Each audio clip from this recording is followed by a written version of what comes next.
Sometimes you may come across some online comments that sound something along these lines. Don't you know that Korean skincare is full of skin bleaching products? I mean, just look at Korean celebrities. Why do you think they all look like vampires? And that's why with this video, I wanted to give you the tools to call out it next time you see it.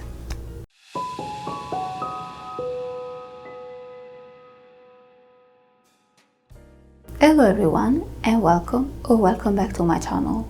If you're new here, my name is Odile and I work as an art director in the beauty industry in Korea.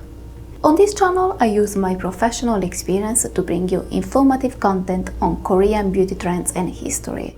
So if you like to take your K-beauty knowledge to the next level, make sure to subscribe and turn on notifications.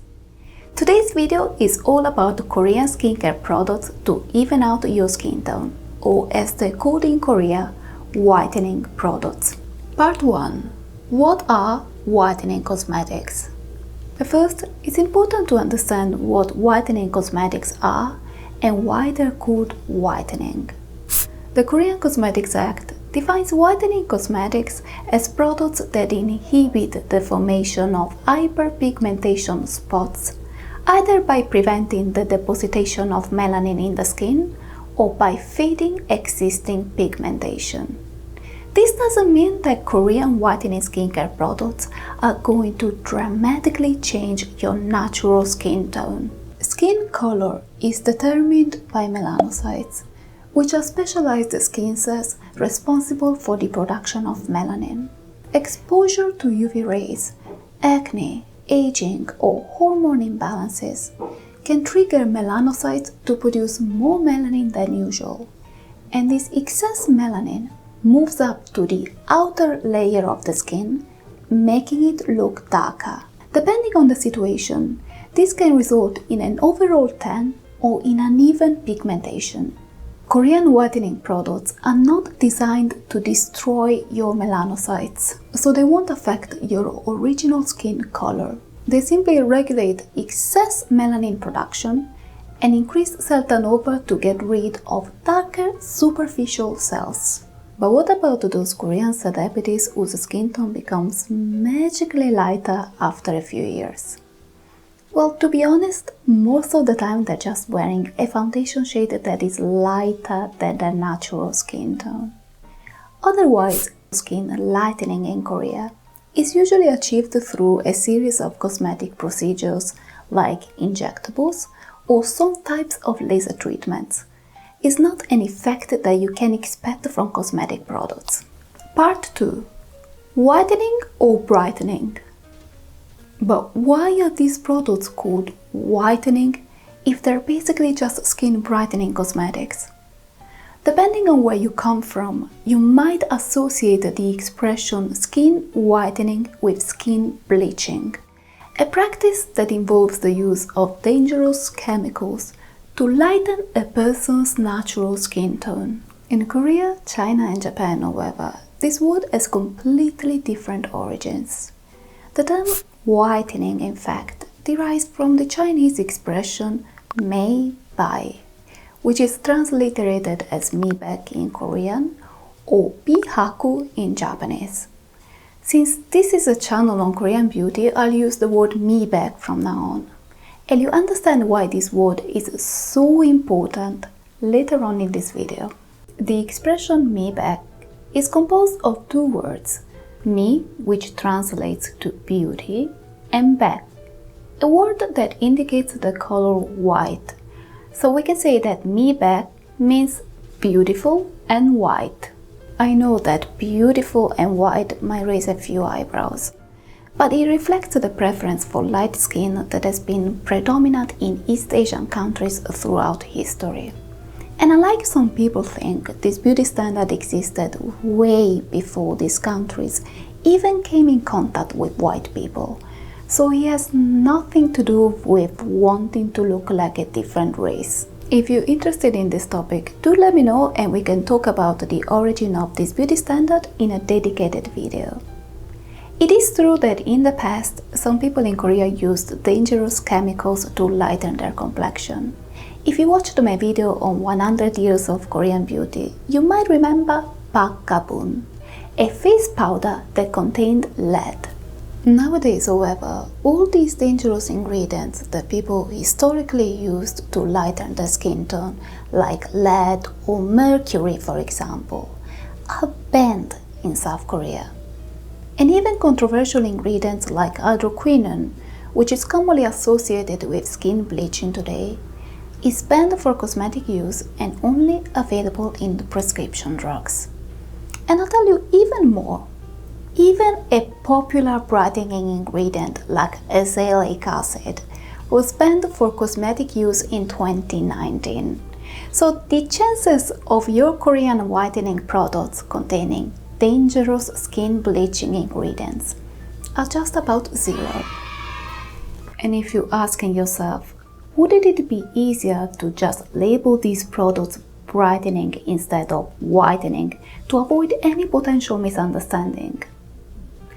In theory, yes, but it's not as simple. First, the marketing of these products is very much based on the fact that light skin is still considered ideal in South Korea. So the word whitening is actually considered appealing here. And I'm not saying this is something positive, I'm just being objective. Whitening is an appealing marketing claim in Korea. And secondly, and most importantly, here we have the cosmetic advertising guidelines issued by the Korean Ministry of Food and Drug Safety. This is the section that talks about regulated claims. And as you can see, only the English word whitening is recognized as a regulated claim for brightening skincare products. Which means that whitening is a regulated claim in Korea, while brightening is not.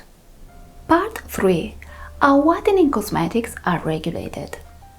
The term whitening is a regulated claim because whitening cosmetics are legally recognized as functional cosmetics. Functional cosmetics are a special category of products with specific functions that promise to change the condition of skin or hair as opposed to products that are simply hydrating. In Korean skincare, there are only 5 types of functional cosmetics: whitening, anti-wrinkle, sunscreens, rinse-off acne treatments, and skin barrier restoring products. If a brand wants to claim a product as any of these properties, they're required to submit to the Korean authorities documentation that shows the clinical effectiveness and safety of that product before they're allowed to sell it. Plus, the clinical effectiveness should be evaluated by independent testing agencies appointed by the government to avoid any potential bias. In some cases, a brand can be exempt from submitting documentation on the clinical effectiveness of a product if that product contains a certain amount of an ingredient recognized by the Korean authorities for having specific properties. These types of ingredients are called functional ingredients or functional raw materials.